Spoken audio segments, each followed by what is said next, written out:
On oublie la relation classique prêteur-emprunteur. Ici, on est dans un partenariat. La banque ne vous prête pas de l'argent en attendant de récupérer plus. Non, elle investit avec l'autre partie dans un projet et elle partage les gains, mais aussi les pertes. Et surtout, point crucial, chaque opération financière doit être liée à quelque chose de concret, un bien, un actif tangible. C'est ça le cœur du réacteur en fait. Le capital est toujours connecté à l'économie réelle. L'économie des biens, des services, des choses qu'on peut toucher. L'argent ne sert pas à faire de l'argent de façon abstraite. Il sert à financer des projets bien réels, des entreprises, des maisons, des infrastructures. Bon, la théorie c'est bien beau, mais concrètement, ça donne quoi? Prenons un exemple que tout le monde connaît, peut-être même le plus gros achat de toute une vie. Voilà, on veut acheter une maison. Dans le système classique, on ferait un prêt avec des intérêts. Ici, on utilise un contrat qui s'appelle la Murabarin. Comment ça se passe? C'est simple. D'abord, le client trouve la maison de ses rêves. Ensuite, c'est la banque islamique qui va l'acheter directement. Et tout de suite après, la banque revend cette même maison au client, mais à un prix un peu plus élevé qui a été fixé à l'avance. Le client rembourse ce nouveau prix en plusieurs fois. La différence, c'est la marge, le profit de la banque. Et là, pas d'intérêt, parce que juridiquement, c'est une opération d'achat-vente, pas un prêt d'argent. Et cette logique, on la retrouve aussi dans d'autres produits, comme les soukouk.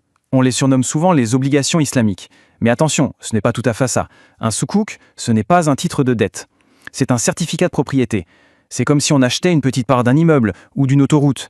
Et en tant que copropriétaire, on touche une partie des revenus générés par cet actif. Et ce qui est intéressant, c'est que ce modèle n'est plus du tout cantonné aux pays musulmans, loin de là. Il y a un intérêt de plus en plus grand en Occident, et notamment en France. Et ce n'est pas un hasard, il y a derrière des raisons très stratégiques. En Europe, ça s'est fait petit à petit. Le Royaume-Uni a vraiment ouvert la voie. Et puis, la France s'y est mise plus sérieusement à partir de 2007. L'État a commencé à adapter les lois, à bricoler le cadre juridique, par exemple en dépoussiérant un vieil outil juridique, la fiducie, pour pouvoir l'utiliser et permettre des montages comme les soukouks. Mais alors, pourquoi tout cet effort? Les raisons, elles sont surtout économiques. C'est simple, il s'agit d'une part d'attirer les énormes capitaux des fonds d'investissement du Golfe ou d'Asie qui ont besoin de placements conformes à leurs principes, et d'autre part, c'est une façon de diversifier l'offre, de rendre la place financière de Paris plus attractive, plus compétitive sur la scène mondiale. Au final, si on met de côté l'aspect religieux, ce qui attire vraiment le cœur du truc, c'est ce lien forcé, obligatoire, avec l'économie réelle. On entend souvent critiquer la finance pour son côté déconnecté, spéculatif.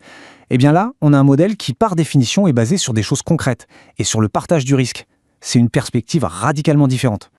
Et tout ça, ça nous amène à une question beaucoup plus large. Au-delà de ses origines, est-ce que ces principes, le partage du risque, la transparence, le lien avec des actifs réels, ne pourraient pas en fait être une source d'inspiration? Une leçon peut-être pour l'ensemble du système bancaire? Est-ce que ce ne serait pas une piste pour une finance mondiale plus stable et peut-être un peu plus éthique? La question est posée.